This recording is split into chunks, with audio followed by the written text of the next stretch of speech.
Le phénomène d'interférence, soit deux ondes de même nature et de même fréquence qui vibrent en phase lors de leurs émissions aux points sources S1 et S2 que nous voyons ici. Ces deux ondes vont se propager et ici venir frapper un écran en un point M. Ces deux ondes donc parviennent en un point M, elles se superposent et leurs signaux S1 de t et S2 de t s'additionnent. Le signal reçu au point M, noté S de t, est égal à la somme des deux signaux émis par les sources S1 de t plus S2 de t. La différence de marge delta est égale à S de M moins S1M, c'est-à-dire la distance parcourue par l'onde entre le point S2 et le point M, moins la distance parcourue par l'onde entre le point S1 et le point M.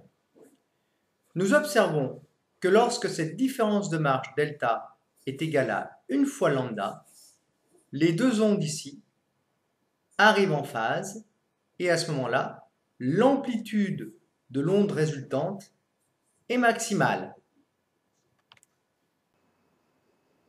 Observons maintenant ce qui se passe lorsque la différence de marche est égale à une demi-longueur d'onde environ.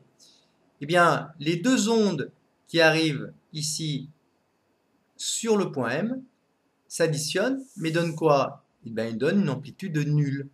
À ce moment-là, au niveau lumineux, qu'est-ce qu'on observe? On observera des taches sombres, alors que précédemment, eh bien, lorsque la différence de marche valait une fois la longueur d'onde, à ce moment-là, on avait plutôt une frange brillante qui correspondait à un maximum d'intensité lumineuse.